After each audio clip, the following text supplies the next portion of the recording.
तो guys welcome back to the study. This is Dheeraj Kumar. अभी देखो थर्ड शिफ्ट का जो सीवन शिफ्ट का पेपर हुआ है, इसकी रिव्यू मैं नेक्स्ट डे कराऊंगा। ठीक है, मॉर्निंग में, बिकॉज अभी रात हो गई है और जब तक मेरे को पूरे क्वेश्चंस मिलेंगे तब तक मैं ऑफिस बंद करके अपने घर चला जाऊंगा। ठीक है, यही रीजन है, कुछ नहीं। बट बाकी बहुत सारे क्वेश्चंस तो नहीं मिले, लेकिन 13 अक्टूबर के थर्ड शिफ्ट के क्वेश्चंस मिले हैं, जहाँ से टफनेस का पता चल पा रहा है। क्योंकि बच्चे अक्सर जो सेंड करते हैं वो या तो इजी क्वेश्चन सेंड करते हैं आप, या फिर मॉडरेट वाले सेंड करते हैं। टफ वाले तो याद ही नहीं रहते। लेकिन जो बच्चे आज सेंड कर रहे हैं थर्ड शिफ्ट में, वो समझ लो कि उस शिफ्ट का इजी वाला क्वेश्चन होगा, यही कह सकते हैं। ठीक है ना, वो इतना इजी है नहीं। ठीक है, मेरे को देख के ही लग रहा है। बाकी हम देख लेते हैं कि नॉर्मलाइजेशन में तीन तीन शिफ्ट में अगर इंग्लिश में किस किस चाहे आपने A1 B1 और C1 में इंग्लिश में किसके मार्क्स बढ़ेंगे। इसके बाद रागा तो तीनों सेक्शन में हुए होंगे। जो A1 शिफ्ट में जिसका बोध था तो वो भी रागा वाला होगा। बाकी फिजिक्स मैथ तो अभी एक ही शिफ्ट में हुआ है, तो कुछ कह नहीं सकते फिजिक्स मैथ के बारे में। इंग्लिश का देख लो एक ग्रुप वालों, और जिसको साइंस सब्जेक्ट से है। बाकी अदर देन साइंस वाले अपने रागा के बारे में जान लो। ठीक है, ये बहुत मैटर करेगा। आप एंड तक इस सीरीज को मैं एंड तक कंटिन्यू रखूंगा, तीनों शिफ्ट के ना। मैं एक वीडियो के अंदर ना क्वेश्चन नहीं कराऊंगा, तीनों शिफ्ट के टफनेस के बारे में बताऊंगा। ठीक है, बाकी जहाँ तक सवाल है पीडीएफ से आने की, तो पीडीएफ से थर्ड शिफ्ट में क्वेश्चंस करंट अफेयर के ना के बराबर आए हैं। हमारे पीडीएफ से करंट अफेयर की पीडीएफ ना के बराबर है। थोड़े से अटपटे टाइप के करंट अफेयर पूछे गए हैं।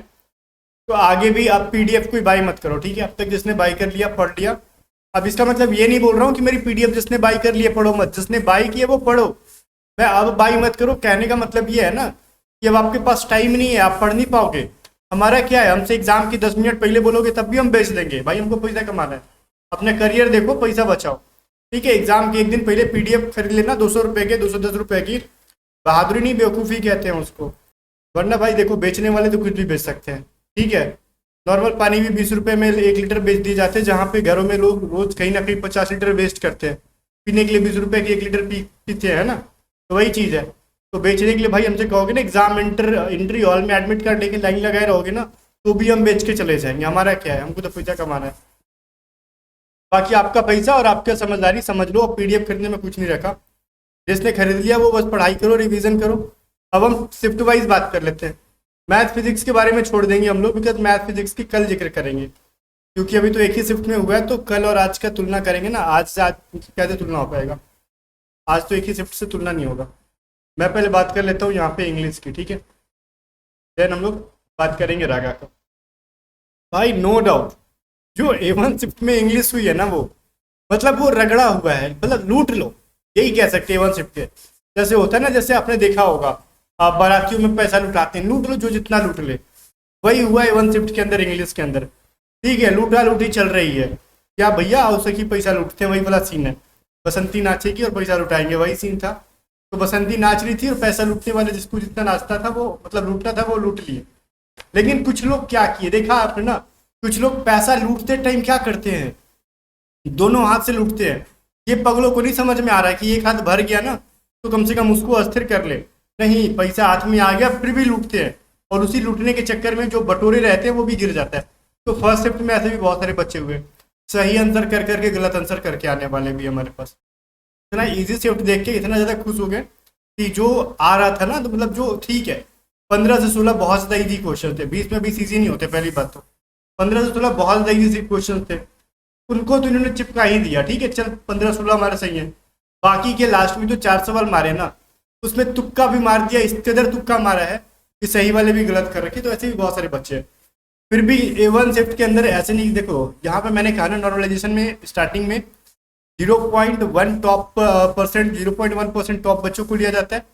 देन एवरेज मार्किंग देखी जाती है। तो मेरे हिसाब से यहाँ पे जो भी बच्चे होंगे, तो 0.1% जो इस शिफ्ट के बच्चे होंगे, ऑब्वियसली कहीं ना कहीं 18 से 20 स्कोर करेंगे वो, इतना समझ लो। जो टॉप वाले होंगे वो 18 भी मत सोचो, वो 20 में 20 स्कोर करेंगे आज के A1 शिफ्ट के अंदर। जो 0.1 बच्चे होंगे आज के शिफ्ट में, वो 20 में 20 स्कोर करेंगे। इंग्लिश के बारे में बात कर रहा हूँ। और वहीं पे B1 के बारे में कहेंगे, जो टॉप के होंगे ना, वो 19 तक स्कोर कर पाएंगे। बिकॉज माइनर यहाँ पे लेवल बढ़ा हुआ है, बहुत ज़्यादा लेवल नहीं है। इसका भी इंग्लिश का लेवल ईजी था, लेकिन A1 के तुलना में थोड़ा सा लेवल इसका ठीक था। ठीक है, कैसे मैं कह रहा हूँ ठीक था, क्योंकि A1 शिफ्ट के तो कहूँ मत, पैसिव भी दिया, ले लूट ले आराम से। लेकिन B1 शिफ्ट में थोड़ा सा ट्रिकी किया इन्होंने, थोड़ा सा ट्रिकी क्या किया, तो क्वेश्चंस को उसी में घुमा उमा के दिया, बाकी और कुछ नहीं। तो इतने भी इजी नहीं थी B1 शिफ्ट। तो A1 से थोड़ा सा जस्ट बोलते ना माइनर। तो यहाँ पे कि जो मैं बता दूं फिर से, यहाँ पे जो टॉप के 0.1% होंगे कहीं ना कहीं वो 19 या फिर इसमें भी 20 करेंगे, लेकिन अगर हम लेके चलते हैं, अगर लेवल बढ़ता है तो वो 19 स्कोर कर पाते हैं। ध्यान से सुनना मैं जो बता रहा हूँ यहाँ पे। लेकिन मैं बता रहा हूँ जो अगर थर्ड शिफ्ट में आते हैं ना हम लोग इंग्लिश के मामला में, थर्ड शिफ्ट में, ठीक है, तो वो ये 19 से 19.5 के बीच में रहेंगे। अगर मान लो टॉप के वाले भी कह रहे हैं, हम लोग आफ्टर नॉर्मलाइजेशन अगर नहीं बात कर रहे हैं तो 19.5 तो कोई मैटर ही नहीं बनता है यहाँ पे, ठीक है। 19 लेके चलते हैं, बिकॉज इनका क्या इशू मैं लास्ट में बताऊंगा, वो चीज़ समझना बहुत इंपॉर्टेंट होगा। यहाँ पे C1 शिफ्ट के अंदर क्या सीन है, वो कहीं ना कहीं ये बच्चे 18.5 तक स्कोर करेंगे जो टॉप के 0.1 होंगे। मैं ये डेटा क्या भी, मैं एग्जामिनर नहीं हूँ और ना ही मैं एयरफोर्स का वो हूँ, बोर्ड मेंबर हूँ, बट जो मैं एनालिसिस करता हूँ हर बार वो एयरफोर्स के लिए एक्यूरेट होती है 99.9% चीज़ें।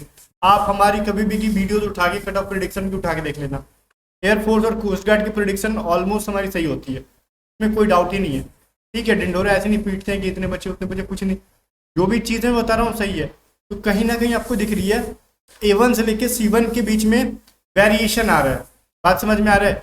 अगर A1 के बेस पे अगर हम बात करें C1 में इंग्लिश में, अगर कोई बच्चा रॉ स्कोर मतलब बिना नॉर्मलाइजेशन के 15 स्कोर करता है ना, तो उसको यहाँ पे क्या भैया बेनिफिट क्या मिलने वाला है, उसके कहीं ना कहीं 14 हो सकते हैं, ठीक है।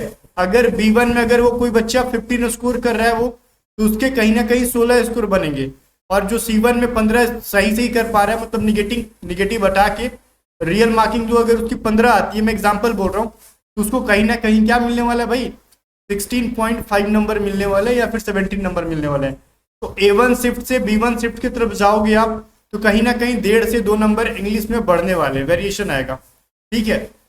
तो ये चीज समझ लो। तो C1 शिफ्ट को यहाँ पे नॉर्मलाइजेशन में थोड़ा सा बेनिफिट मिलने वाला है। इंग्लिश के बारे में बात कर ले तो बाकी एवरेज मार्किंग वगैरह बहुत सारी चीजें मैटर करती हैं, तो बाकी जो चीजें मैंने बताई आप देख लेना, आप ना लिस्ट लिख लो, स्क्रीनशॉट लेते जाओ जो मैं बोल रहा हूँ, ठीक है। कितने कितने का आप A1 शिफ्ट के बच्चों का मार्क्स पूछ लेना, रिजल्ट मांग लेना, आपके इंग्लिश में जो उसका क्या स्कोर था नॉर्मलाइजेशन में बढ़ा, और C1 का देख लेना, B1 का देख लेना। A1 से लेके C1 तक का यही रेशियो बनेगा, इसका कहीं ना कहीं 1 नंबर घटेगा। तो B1 का आज के बेस पे बात करें तो B1 का 1 या हाफ नंबर बढ़ेगा, तो इसका कम से कम 1.5 नंबर बढ़ेगा। अगर B1 का भाई हाफ नंबर बढ़ता है तो इसका 1 नंबर बढ़ेगा, अगर B1 का 1 नंबर बढ़ता है नॉर्मलाइजेशन में तो इसका 1.5 नंबर ऑलमोस्ट बढ़ने वाला है C1 का। तो ये नॉर्मलाइजेशन का पूरा गेम अगर आपको समझ में नहीं आता है तो जो मैं बोल रहा हूँ उस पर विश्वास करो, क्योंकि नॉर्मलाइजेशन करते करते देखते देखते बूढ़ा हो गया हूँ, ठीक है, तो इसमें कोई डाउट नहीं है।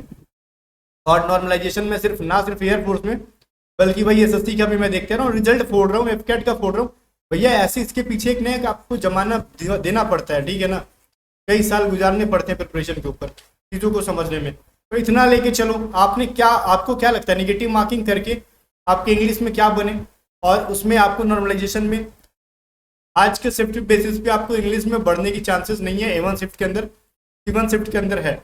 और मैंने सिर्फ और सिर्फ आज का डेटा लिया, एक फाइनल कंक्लूजन बताऊंगा पूरे एग्जाम के बाद, मैंने सिर्फ और सिर्फ आज का डेटा लिया और आज के 3 शिफ्ट के नॉर्मलाइज करके बता रहा हूँ, और ये चीज़ें वेरिएशन कर सकती हैं पूरे एग्जाम के बाद।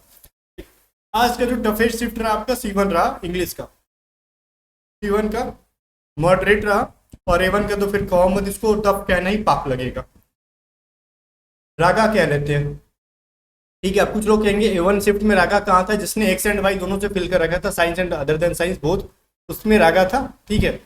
और यहाँ पे B1 shift and C1 shift, भाई देखो A1 के अंदर रागा जो था ना वो ऑलमोस्ट ईजी था, ऑलमोस्ट नहीं मतलब बोल रहा हूँ रागा था ही नहीं कुछ उसके अंदर, पूरे के पूरे करंट अफेयर हमारी PDF से थे, पूरे मैथमेटिक्स हमारी PDF से थी, पूरे GK हमारे PDF से दिख रहा है। तो भाई इसके अंदर कहीं ना कहीं जब मैंने लड़ा दिया तो मैं अकेला दुनिया में वीर तो हूँ नहीं, ऐसे बहुत सारे यूट्यूबर है जो फंसा रहे होंगे, छोड़ो ना, हमारी जिसने बेसिक जानकारी भी लिया होगा वो भी A1 शिफ्ट के अंदर फोड़ रहा होगा भाई, ठीक है। A1 का कहो मत, इसमें ऑलमोस्ट मेरे हिसाब से ना रागा में कहीं ना कहीं 30 में 30 करने वाले तो मेरे को कम लगते हैं, बट 0.1 जो टॉप के नॉर्मलाइजेशन का जो रूल है, टॉप के जो 0.1% बच्चे होंगे कहीं ना कहीं वो 27 तक स्कोर कर लेंगे रागा के अंदर, ठीक है। क्योंकि रागा के बादशाह भी यहाँ पे बहुत सारे बैठे हुए हैं, आपको लगता है कि नहीं, हम लोग मॉक टेस्ट प्रोवाइड कर रहे हैं, उसमें मार्क्स देख रहे हैं। ये मत सोचना कि रागा के अंदर ऐसा कुछ नहीं है, कहीं ना कहीं वो 26-27 तो आराम से स्कोर करेगा। मैं नॉर्मलाइजेशन की बात नहीं कर रहा हूँ, बिना नॉर्मलाइजेशन के स्कोर करेगा वो A1 शिफ्ट के अंदर, ठीक है। और ये चीज़ें आपको लग रहा है ना कि ठीक है, ठीक है, आप बोल रहे हो कि बिना नॉर्मलाइजेशन के 27 स्कोर करेगा, इंग्लिश में वो आप कह रहे हो 20 स्कोर करेगा, तो कुल ना मिलाकर उसके 47 हो गए, तो फिर कट ऑफ काहे कम जाता है। या मैंने आज के शिफ्ट को लेके बोला, जैसे जैसे ये शिफ्ट बढ़ती जाएंगी ना, तो ये मार्क्स जो होंगे वो डिक्रीज होते जाएंगे, एवरेज मार्किंग जो है डिक्रीज होते जाएगी, क्योंकि धीरे धीरे क्या होगा, आज के शिफ्ट में लोगों ने बहुत ज़्यादा स्कोर किया, कल के शिफ्ट में थोड़ा कम स्कोर करे, अगले शिफ्ट में कम स्कोर करे, तो इसको क्या कहते हैं हम लोग, एक्यूरेट नॉर्मलाइजेशन के लिए एवरेज मार्किंग निकालेंगे, और लास्ट के शिफ्ट में इन सब की अपेक्षा ज़्यादा नंबर बढ़ाए जाएंगे और इनके नंबर घटाए जाएंगे हो सके तो, बट अभी श्योर नहीं है, आगे के शिफ्ट को देखने के बाद ही। अगर आगे के शिफ्ट आज के तीनों शिफ्ट से लगातार किसी तरीके से मतलब कहना वेरिएशन आती रही, डिफिकल्टीज आती रही, तब इनके मार्क्स घटेंगे, लेकिन लगा कि नहीं बहुत ज़्यादा वेरिएशन नहीं है, ऑलमोस्ट इसी पैटर्न पे जा रहा है एयरफोर्स शुरू से अंत तक, तो नॉर्मलाइजेशन में मार्क्स घटने के तो घटते ही हैं, लेकिन बहुत ज़्यादा नहीं घटेंगे और ना ही बहुत ज़्यादा बढ़ेंगे। तो आज के बेसिस पे जो मैंने बोला वो तो ठीक था इंग्लिश का। रागा का मैंने बोला वो कहीं ना कहीं टॉप वाले जो बच्चे होंगे, एकदम टॉप लेवल के जो बच्चे होंगे, छोड़ दो, अगर 1000 देते हैं तो उसके 0.1% जो बच्चे होंगे, कहीं ना कहीं वो 26-27 स्कोर आराम से कर लेंगे। V1 शिफ्ट के थोड़े से करंट अफेयर जो थे वो इजी थे, लेकिन इसका रागा सेक्शन का जो मैथ था ना वो इजी उतना नहीं था, ये थोड़ा ट्रिकी था।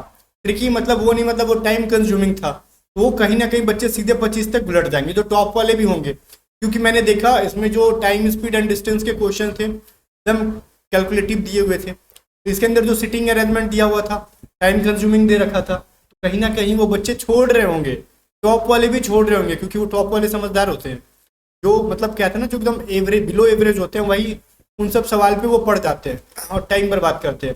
तो जो समझदार होगा वो सब सवाल को छोड़ के आगे बढ़ा होगा। और कुछ सवाल जैसे मैं बोल रहा हूँ, जैसे देखो कुछ क्वेश्चन थे जैसे वो वाले सेंटेंस था ना, वर्ड से अल्फाबेट से वर्ड बना और फिर वर्ड से सेंटेंस है जगह भी सवाल था, वो सभी भी आराम से बहुत सारे बच्चे स्कोर कर रहे होंगे, टॉप वालों की कह रहा हूँ, तो टॉप वाले कहीं ना कहीं वो 25 तक आराम से करेंगे। C1 शिफ्ट में भाई थोड़ा सा प्रॉब्लम क्रिएट होगा, यहाँ पे 22 तक टॉप के बच्चों को कह रहा हूँ वो 22 तक स्कोर करेंगे। रीजन इनका करंट अफेयर भी आलतू फालतू पूछ रखा है। आलतू फालतू का मतलब मैं बताता हूँ किस टाइप का आलतू फालतू, जैसे ओलंपिक से पूछा था फर्स्ट वुमेन प्रेसिडेंट ओलंपिक, तो ऑलमोस्ट लोगों को नहीं पता होगा, ठीक है, वो लोग बस ओलंपिक में याद रखते हैं ना किसको कौन सा अवार्ड मिला और कहाँ पे हुआ, यही याद रखते हैं किस ग्राउंड में हुआ, तो ये नहीं पता होगा उनको, ठीक है। बाकी अभी मैं जो बोल रहा हूँ मैथमेटिक्स वगैरह थे वो ऑलमोस्ट फ्रैक्शन वाले पूछे गए हैं, ठीक है, और नॉन वर्बल का लेवल भी थोड़ा अच्छा खासा रहा था इस शिफ्ट में, तो फ्रैक्शन वाले मैथमेटिक्स समझ ही रहे हो, फिर डेसिमल में आंसर आएगा तो उनको इरिटेशन होता है, या तो वो छोड़ देते हैं या फिर टाइम वेस्ट करते हैं, तो इतना नंबर रागा के अंदर वेरिएशन आज के शिफ्ट में आएगा भाई। तो आप देख लो 27 से सीधे 22 तक पहुंच रहा है, फर्स्ट शिफ्ट से सीधे यहाँ पे कितना का अंतर आ रहा है भाई, आप देख लो 5 नंबर का डिफरेंस आ रहा है।